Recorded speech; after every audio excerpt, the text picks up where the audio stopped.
Yo, yo, yo, yo, yo, yo, what's up? This is John from J's Innovation Garage in the Peach Capital of the State. All right, check this out. It is like 40 degrees outside. So we had to turn the heat on in the shop. So we got about 68 degrees in there, 67, it's nice.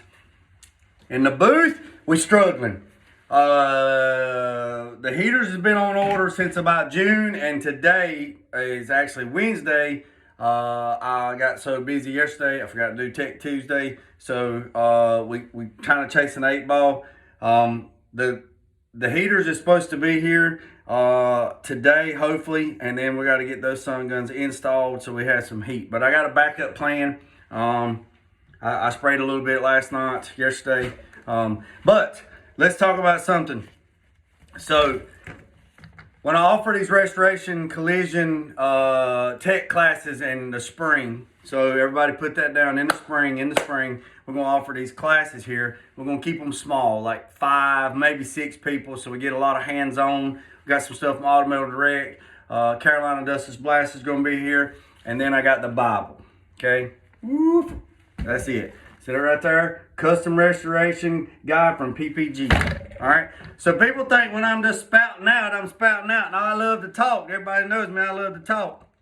But what I'm telling you is straight facts from years of experience and from a lot of trial and error and people putting a lot of money and a lot of research and development in this little book right here that I got. And this book right here is what I use to teach the students and stuff like that. So here we go. We're at 2-minute mark. We're going to talk about, a lot of people talk about they got problems with orange peel, not enough film build, they got flash dry, haze, dieback, solid pop, run, sag, curtain, leaving too much film, excessive water or solvent in the film, dry and cure more slowly, or no flow. Well, the problem is your atomization in the paint gun setup, all right? Your atomization in the paint gun setup, all right? Spray gun equipment, the spray equipment manufacturer provides multitude of fluid needles, fluid nozzles, and air cap combination. A common gun setup of these general designs applies specific types of refinishing products, such as undercoatings, base coats, clear coats, and it's difficult to determine the exact gun setup to apply for each new product. Understanding simple ratios. Simple ratios is the best way to determine and perform a particular gun setup. Fluid to air ratio. The ratio balance amount paint comes out of a fluid nozzle, the fluid flow, and the spray gun. All right. So the balance between the paint fluid flow and the atomization is too important to lift up to chance or random guessing. Okay. Pretty much that's it.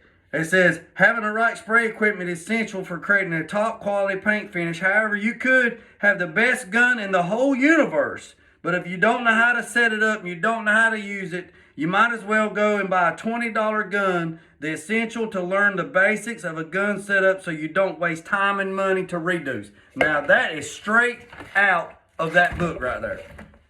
I can buy a $1,000 gun, but if I don't pay attention and I don't set it up right, then I might as well go to Harbor Freight and buy a $20 gun and be done with it. Use it until it works and then throw it in the trash and keep digging. All right? So, with too much fluid and not enough atomization in the air, the paint can do this. It can run, it can sag, it can curtain, it can leave too much film build, meaning you're putting it on too heavy, create excessive solvent and water in film, dry and cure more slowly, meaning you're stacking way too much on it and the solvents can't get out. With too much atomization in air, not enough fluid, the paint can have excessive orange peel, no film, no flow, little to no film build, flash dry, trap solvents, the haze and dieback and solvent pop. All right. With an HVL spray gun, the high volume, low pressure to carry the paint droplets to the painting surface, while the convention spray equipment is measured in the gun handle. HVLP spray gun is measured at the cap to meet compliant area regulations. Air cap cannot exceed more than 10 psi. An RP, or reduced pressure or compliant spray gun, combine characteristics of both HVLP and RP, and the paint atomization at high pressure, but has a transfer efficiency of a HVLP spray type. Okay? So if you're adjusting your fluid and your fan, and you have more air and not enough fluid, then you can have excessive orange peel, no flow, leaf, film, dieback, and haze. If you got way too much fluid and not enough air, then you're going to have, I told that wrong. If you got way too much fluid and not enough air, you're going to have run, sag, and curtain, and too much film. If you got too much air and not enough fluid, you're going to have orange peel, leave, and flashback, and dieback. All right? Atomization is critical. Eliminate to help determine how any finish an automotive paint job will look. Poor atomization will cause a host of problems such as texture, orange peel, and sealers and clear coats. Variables that affect drop size and atomization includes the size of the opening of the fluid tip in the air cap, air pressure at the air cap, and fluid, the paint delivery system. All right? For high build, like when you spraying, like when I spray CRE 321, or I've been spraying that every coat, it says higher build, you need a higher tip, a 1.8 millimeter or more. So I spray it with a 2.5. So once I spray it with a 2.5, I have bigger droplets. So it stacks, all right? If I want it to be super smooth and super silky, then I go the other direction. I go to a 1.2 or a 1.3, and then you mix it accordingly the way it's supposed to be mixed, and then you have smaller pellets. Think of it like this. Think of it, you're driving down the road and the rain comes out, right? And a rainstorm comes out, and it's big droplets, boom, boom, boom, boom, and it's hitting the windshield. And it's just, you can still see, right? You can still see. You can still drive. All right, it's fine. But what happens when it's that early, foggy, misty rain, when it's just thousands and thousands and thousands of little bitty pellets? You can't see nothing because it completely covers the whole windshield, and you can't see because the cover is better. Think of it like that. A HVLP gun has pressure, gravity fed, and suction feed delivery system, meaning these right here, the gravity coming down. All right. I don't know many two people that use surface. So check this out. See that right there? See the surface of the paint. You got big droplets and little droplets. Okay. So the bigger the droplets, the more texture it's going to be. Now, I told you that, and I'm going to tell you this. I can spray high build primer that's 78, 80% solid with a 2.5, and I can make it lay pretty daggone slick. And the reason why is the different reducers and the hardeners. You let it mellow out and you let it just flow out. Now, that's a completely different topic. All right? So, to determine with the 8-minute mark, I'm trying to keep this thing under 10 to 15 minutes. Determine the correct pressure with your gun and paint. Hold the gun about 6 to 8 inches from a piece of masking paper. From the end of my pinky to the end of my thumb right there is 9 1/4 inches long. Right there. 9 1/4 inches long. All right? So 6 to 8 inches, I tell my students, 6 to 9 inches, I usually keep it about that far off the panel. All right? Set the pressure at 30 PSI, pull the trigger back, full PSI, full trigger, and release. Repeat and increase the increments to every 5 PSI. Until you have the identical patterns produced, that's what you need to spray. All right? For example, all right, no single spray gun or setup will work the entire project. Don't adjust paint so the equipment works properly. The equipment should work as you need it. If the result is not satisfactory, change the equipment or the equipment setup to improve results. Do not change the product. Don't over-reduce the product to make it lay out flatter. But you just contradicted yourself. No. So do not. It says don't adjust the paint. Adjust the gun. If the gun's not doing the job, then change the gun. If the tip's not right, change the tip. All right?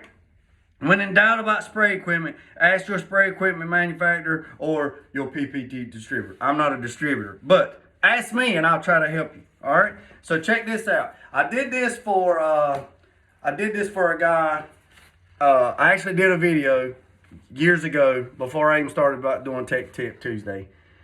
I did it on paper, and he painted his car, and he said, man, he's in Virginia. I ain't gonna call him out. And he says, dude, that helped me out tremendously. I've been fighting paint guns for decades. So check this out.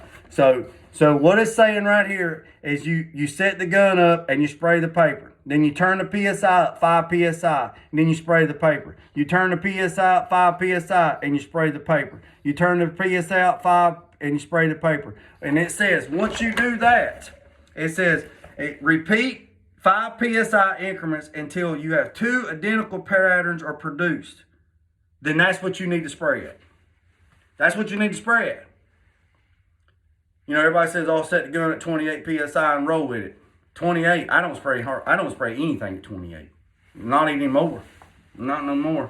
Ever since I taught, ever since my real good friend Freddie Carson, when I went out there and spent some time with him last year at his shop at Rocky Mountain Collision, and then I spent some time with Charlie Hutton. That's how I acquired this book. I spent some time with him and talked to him on the phone, and they said, you ain't spraying high enough. You need to turn your pressure up. You ain't spraying high enough. I'm like, what? You ain't spraying high enough. So I took all my guns with me, because there's no sense then you come in here to take a class and I give you this gun and you spray with it, right? You spray with it, you get it right. And then you go home and then you open your box and you got a Technopro and you go to spray and you're like, well, good God Almighty, Jay told me to do this and it's not working right. Man, he don't know what in the world he's talking about, man. I tell you what, I'm aggravated as all get out. I can show you on this gun, but if this is not the exact same gun that you have at home, you're going to have hard press. So, it's like this. This gun and this gun look identical. They look the same. They look the same. They're not the same. They both have green nozzles. One's a little darker, one's not. One's one. They're not the same. One's one size, one's the other size. So here's the thing. I would much rather you bring your gun and let me set your gun up. I'd rather you bring your gun and let's spray your gun. So if it happens in the booth, something ain't right, it freaks out and does something weird, we can figure it out with your gun. And then when you go home, you have your gun.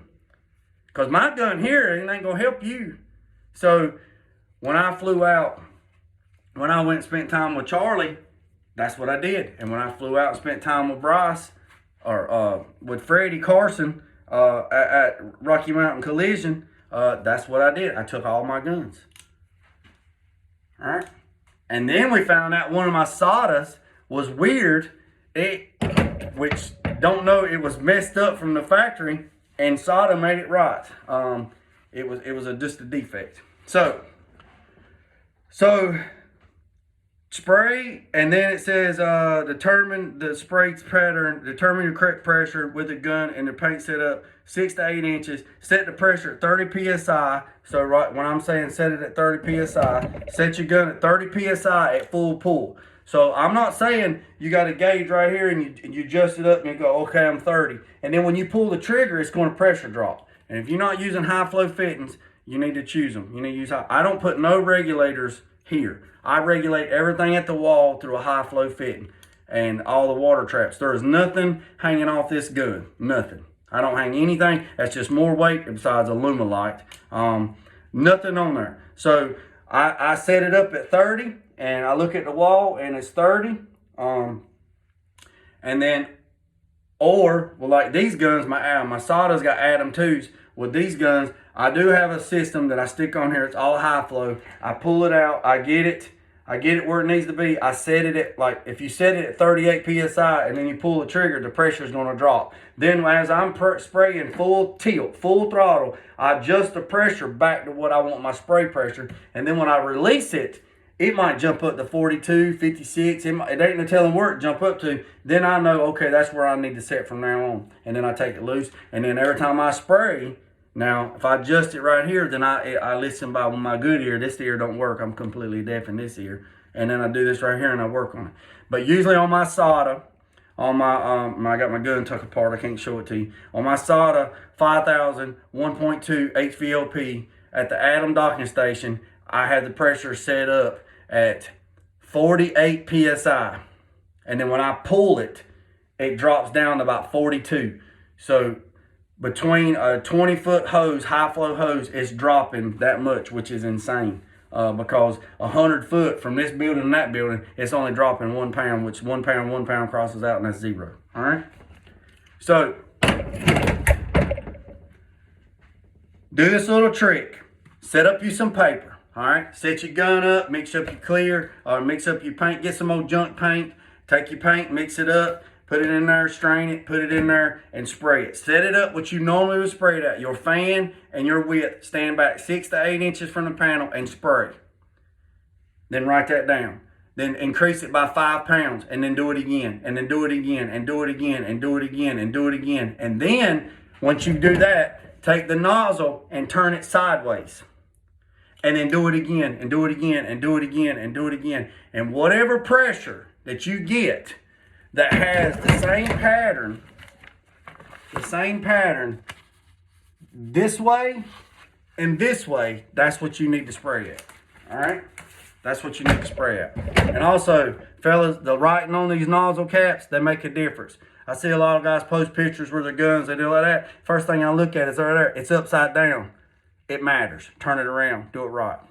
All right, so I'm out of Facebook jail. I can go live. We got everything together. We're trying to get everybody in everybody's system in there. We're gonna try to do it Friday. We're gonna pick out a winner of a Luma suit. Everybody's been good to me. I'm thankful. I'm blessed. We're gonna pick out 2 people's names. So 2 people's names. We almost at 2,100 likes. We're gonna pick out 2 people's names, and I'm gonna draw them out, and I'm gonna send 2 free Luma suits. All you're gonna do is I'm gonna send you a message.